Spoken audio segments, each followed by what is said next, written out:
yàlla bu baax a baax laay maxtaan fii moom daanaka mën na sax kàddu yi mën a ñàkk parce que moom la seeti suma pap il a été député avec mon père donc xam na élection xam na politique xam na état donc kàddu yi wax dëgg yàlla mën na ñàkk comme nu ko waxee le candidat bu bëgg nous sommes la coalition Yewwi Askan Wi excusez-moi dañu am yéene pour Dakar te ku wax Dakar rek yaa ngi wax les 19 communes donc yéene boobu nag ñuy sàkku ci yéen ñaan ak ndimbal mooy jéem a yee askan wi surtout parce que je dis souvent que le meilleur gagne parce que loolu mooy démocratie mais que nit ñi ñu xam seen rôle mooy dem retirer seen carte pour les primo-votants te jour élection yi vraiment ci yar ak teggin ci dëkkandoor ak mbokk ñëpp a jóg mën a dem voter dans la paix revenir dans la paix que le meilleur gagne. Je n'ai pas commencé à parler de mon programme parce que dañuy commencé di ci wax ci programme bi à partir de début janvier mais surtout Seydina Issa Laye Samb moom di sa doom moom il a participé à tous nos travaux et il défend toujours la communauté lébou et il défend toujours les cités de Yoff et de Cambérène particulièrement donc nous sommes en train de travailler sur un programme assez important te on a déjà retenu xam naa suñ ko confirmé dinañ ñëwaat seet si leen waxtaan ak yéen ci loolu mooy le festival des 12 penc de Dakar pour faire revivre la culture lébou faire vraiment ressortir l'histoire de Dakar parce que Dakar dafa am histoire moom laa doon wax xam naa peut-être dafa amoon rek maa ngi ko doon sax tooñ sum pap ma ne ko gars yu ànd ak président bi daal suñu amulee ñenn ñi ci gaañ ñi suñu amulee xam-xam il faut leur parler de l'histoire de la ville de Dakar on ne peut pas penser à faire disparaître Dakar c'est pas possible Dakar dafa am histoire Dakar peut-être même pour certains existe avant le Sénégal en tant qu'entité administrative parce que on vote à Dakar depuis très longtemps donc même sax gaañ ñi bu ñu demee sax ba xalaat une seconde que Dakar mënoon nañ jël maire bi di ko nommer par décret ma leen déet ëpp na def vous n'avez pas le droit de le faire parce que Dakar a une histoire donc histoire boobu su ci yàlla àndee incha allah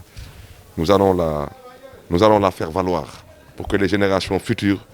ñu xam exactement lan mooy Dakar parce que Dakar dafa am démb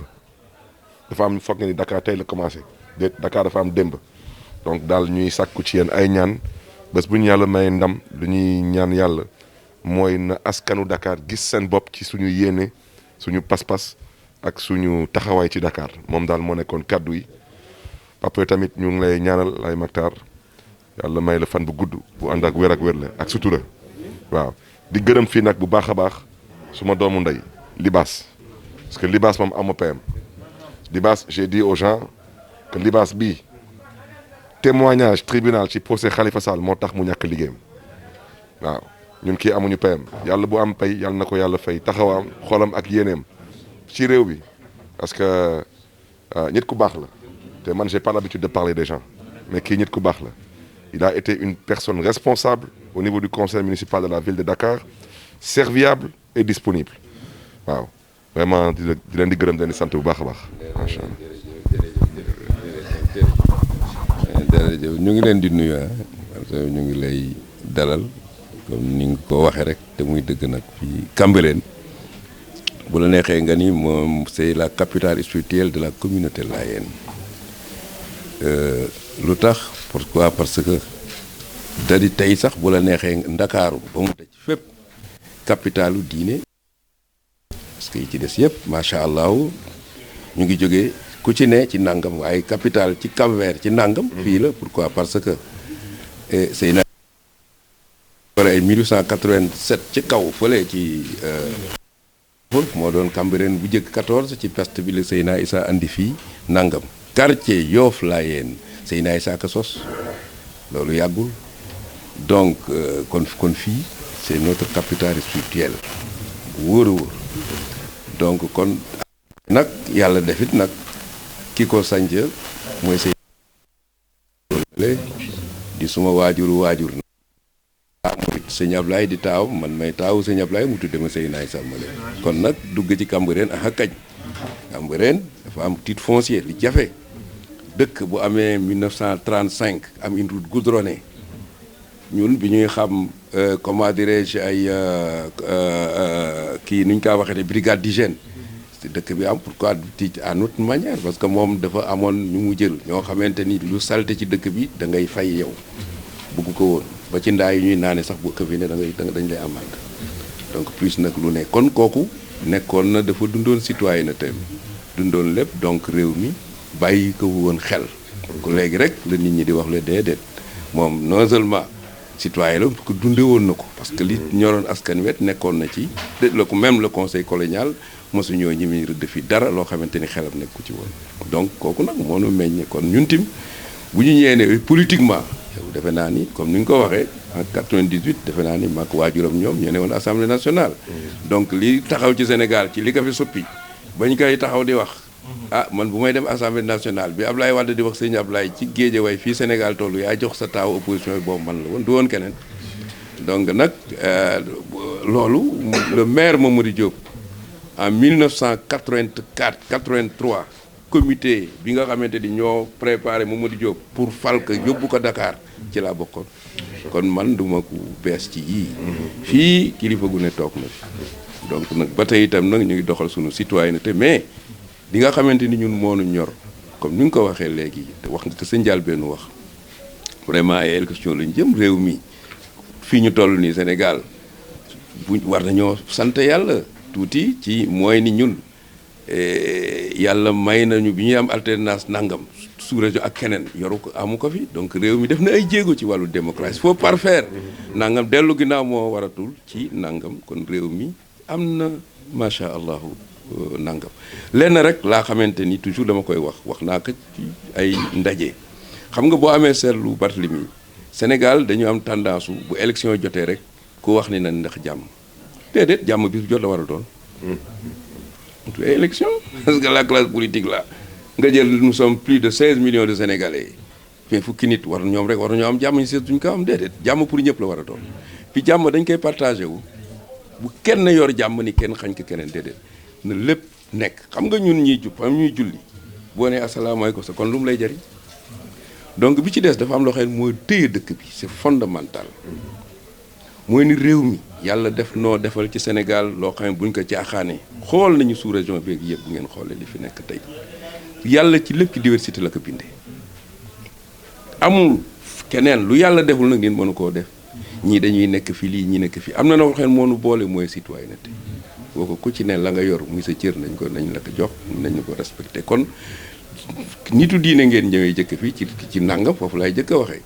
bu fekkente ni ci diine la dafa am loo xam cosaan la ci réew mi Sénégal 100 nangam yoo ute 99,% ay këri diine la ñuy wuyoo bu dee ci l'islam donc ñooñu boo ñëwee ci wàllu cohésion sociale ñooñu ñoo téye dëkk bi nga ñëw mooy jàngu bi mooy église bi te diine moo nu may ñun ñëpp nu ànd waaw kon nag bokk na ci li jàmmal réew mi loolu ci la bokk lu fondamental la kenn waru ko laal mais tendance bi xew kii ni nii bis boo ñëwee di laal ay kër bis bu laal kër gi ba bu boobaa Barthélemy élection du am parce que kenn dootu ko tal li fii ne ci kër yu mag ñu permettre ay nit bu subaa nga saaga kii dara du la ci fekk mais bu dëkk bi di toj kenn du tal élection kon bu ñu ñëwee ci parce que lu ne da nga koy ñëw balaa leen di xew tendance bi xew déedéet baaxul de waaw donc nag kon bu ñu bëggee togg jàmm tal lii ñu tal tey xam nga yéen a ngi circulé na am na fu ko talul am na réew ci sous-région man taluñu lii taluñu ko kon nun suñu réew am na fu mu tegu kon nañ ko parfaire gën ko rafetal kon tey bu xamee boo taxawee Cambérène mën a daagu mais c'est la démocratie c'est le pluralisme ci ceci c'est nangam mais ay non kii pour lan non que déedéet yéen ñëpp yéen a bokk lépp quel que soit alpha vraiment yéen ñëpp bokk lépp réew mi rek mooy gagné ci dëgg réew mi stable ñu jëm kanam parce que njëriñu ñëpp lay doon stabilité bu amul yow yaa ma gën a xam tey jii mais bu la ci kenn insécurité fu mu am bu ñu jëlee budget national ci sécurité lañ koy jox mais yeneen secteurs yi sooxe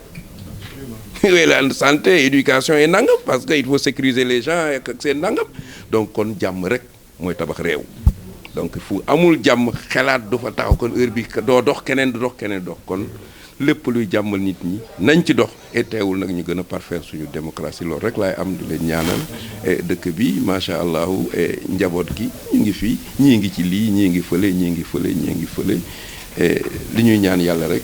yàlla na yàlla defal ndam te bu ndam amee réewum Sénégal am ndam loo xamante ni macha allah day génn ci lii comme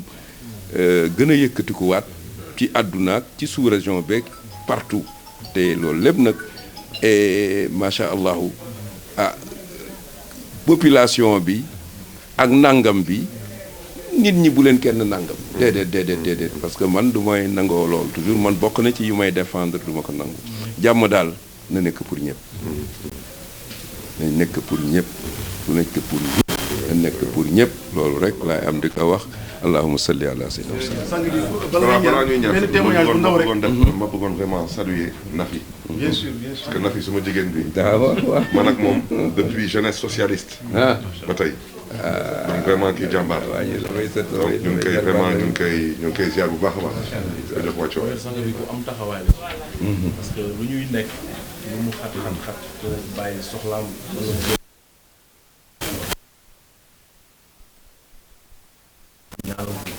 waaw jàppale ko xew ci famille bi tam muy ci ay seen ñoom ya Serigne Ablaye ñoom lu ci ne waaw dëggantaan loolu tamit ñu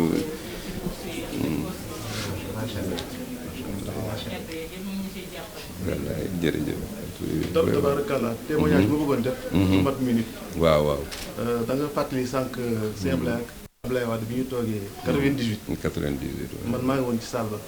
man Gomis ak tey fàttaliku nga loolu waaye li ma jaaxal ordinateur boo dugalee bés bouton wàcc yére yéeg waaye lu ma bés bouton Seydina numéro 9 mun ma fexe ba loolu ba mu jógee fa ma ni mais man Seydina numéro 9 bi mais qu'est-ce que c'est que cette histoire là mu ne daal su ma ñëwee naa laaj sang bi numéro 9 boobu ak Seydina lan mooy liaison bi liaison boobu nag xam nga ko ñun xam nañ ko dañu bëgg sa bàkke maam si